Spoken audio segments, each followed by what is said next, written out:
Hi, this is Enneacontahedra, and I'm going to show um, an arrangement of Baer's cells, hexahedral cells or rhombohedral cells that are composed of the Enneacontahedron. There's 120 cells in total.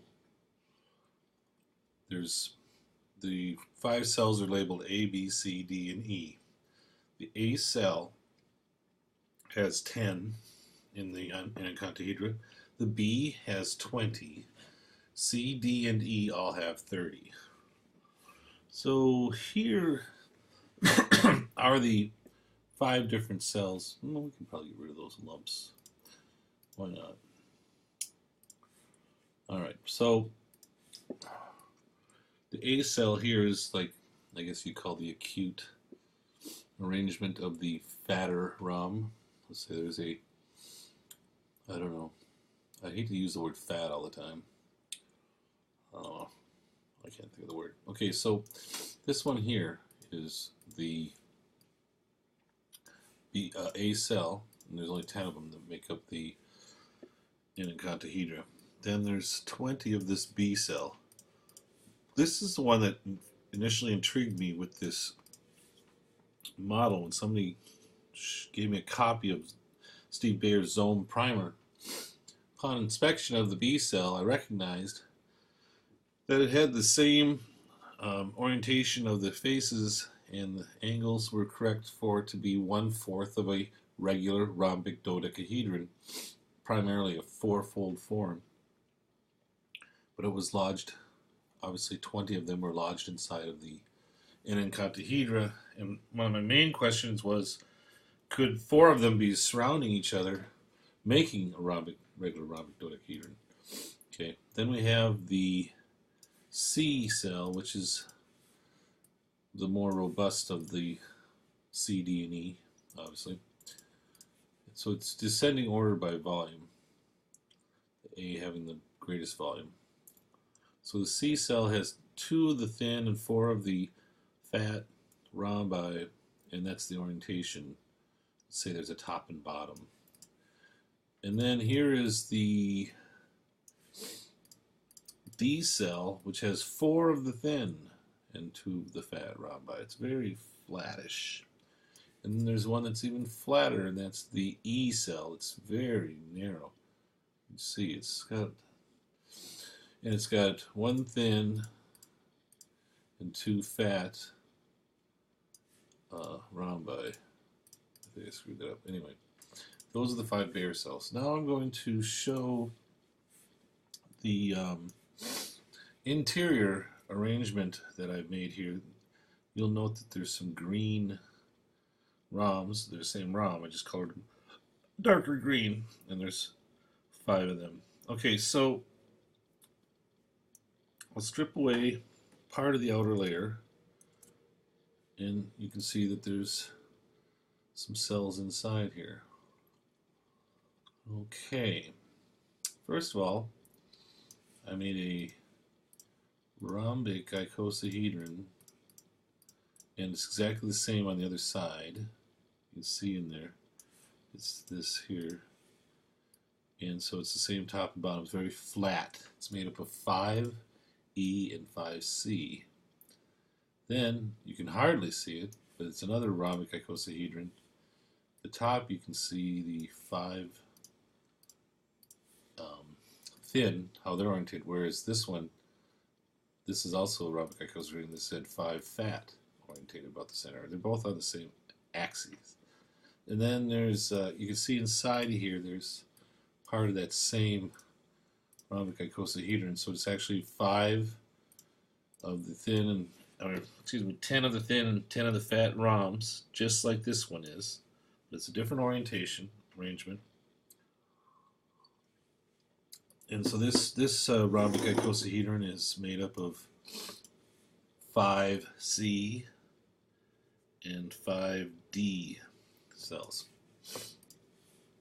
Okay, now for some of the more exciting stuff, I really should have made it so I could quickly strip away this out exterior so you could see that, or I could have made another model. Okay, now I've got the This is a very symmetric orientation. It doesn't follow something that I've been showing of a parallel projection process. This is a forced fittingness, let's say, but it's a very balanced one. So there's 5 of the A cells, and then there's 5 more up here, giving you a total of 10. That's your A cell. Oh, I'm missing a line here. Oops, we don't want that. We want this. There we go. Oh well. Here I'm trying to repair a model right in the middle of a demonstration.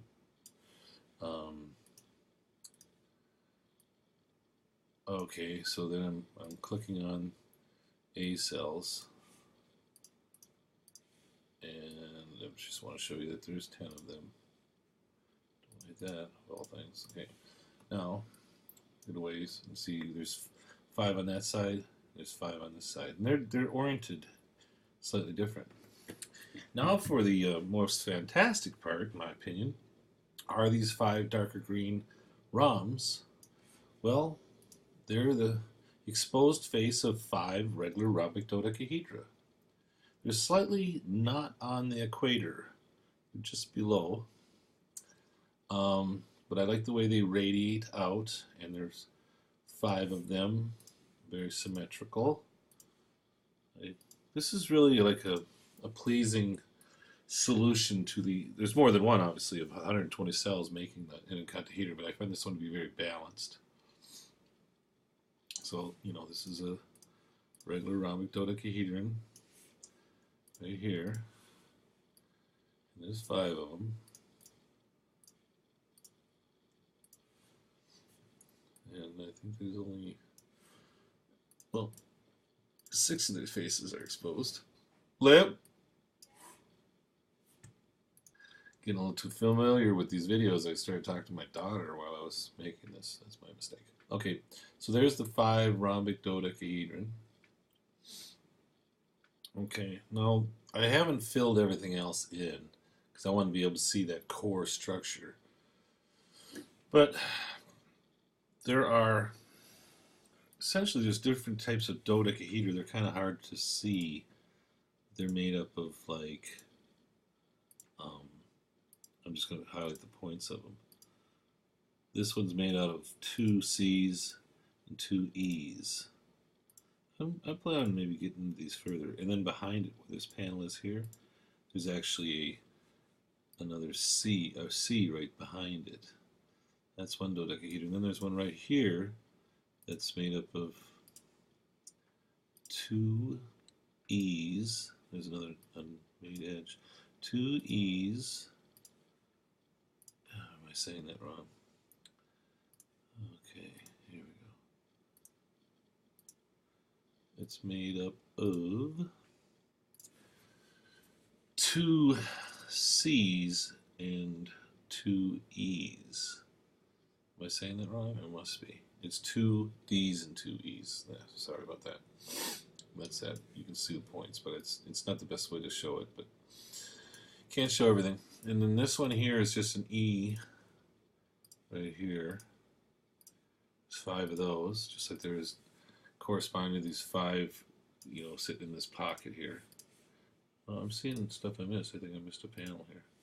I'm going to be fixing this stuff up as I go. Actually, I saved it, so I have to resave it. Okay, so then, well, I blew it anyway. Then getting farther up, we're just about done. I can't seem to make a plane for the life of me, so I'll leave it out. And then up here, after I showed that E, we have kind of a more stout dodecahedron. It's right here. It uses that top thin rhomb, and it's fatter because this one's made out of 2 D's and 2 C's. There's another missing line. Well, you know, it's actually a hard model. It takes a lot of time.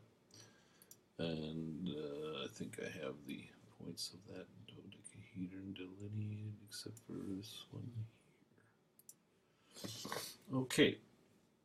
So there's 5 of these different dodecahedra besides the 5 regular rhombic dodecahedra. There's other ways you can define the dodecahedron in here, but I primarily showed the rhombic dodecahedron, 2 extremes in the rhombic icosahedrons, and the way that the A's can fit, the 10 of them, they kind of hug the rhombic dodecahedra, the regular ones. All right, thanks.